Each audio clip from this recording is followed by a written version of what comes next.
Hi, this is Aya Khalaf and welcome to another episode from Be Nourished. Today I'm going to show you, believe it or not, a gluten-free and dairy-free kunafa recipe with cream.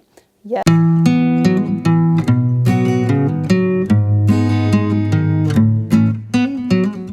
And if you haven't already seen the recipe for the gluten-free and dairy-free basbousa, you're going to find the link up above. I know that a lot of kids and adults too nowadays are sensitive to gluten and dairy, and I really want you to be able to enjoy your Ramadan, your invites, while still having something to eat like everyone else.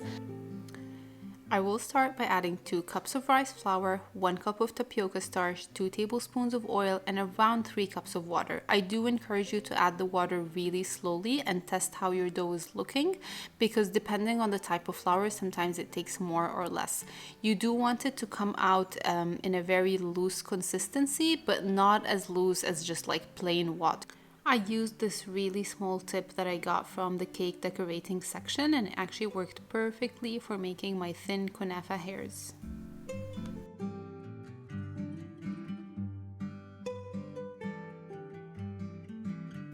And then have a non-stick pan heated on the side and start making your thin kunafa. Now, this is a time-consuming thing to do, and so I encourage you to do a big amount all at once because you will not want to stand and do this every now and then.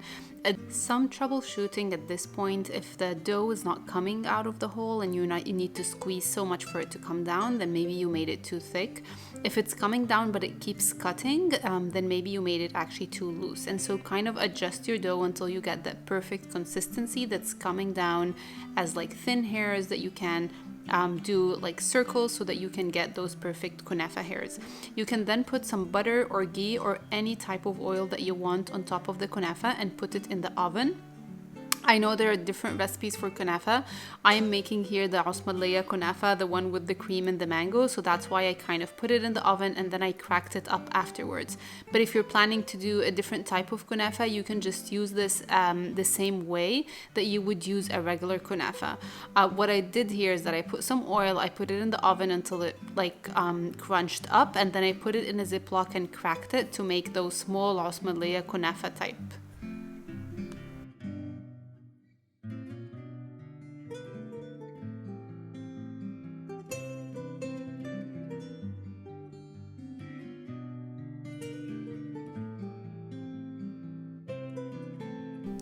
To make the dairy-free cream, put a coconut cream can in the fridge overnight and then open it upside down, drain out the liquid and put only the hard cream part in a pot that has also been in the fridge for at least 1 hour.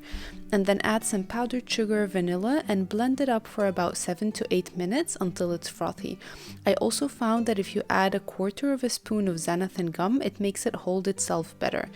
If you don't want to do all of this, Cool Whip is also another really good option for dairy-free whipping cream.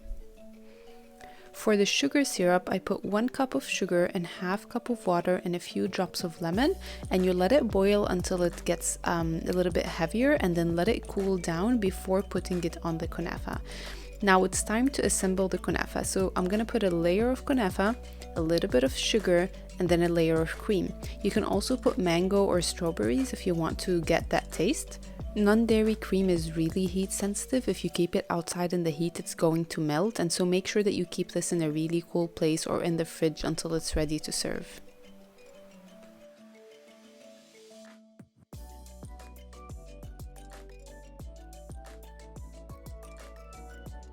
I hope that it's easy enough for you to do at home. Please let me know when you try it if you like it, and don't forget to share this video with other people you know that are also gluten-free and dairy-free.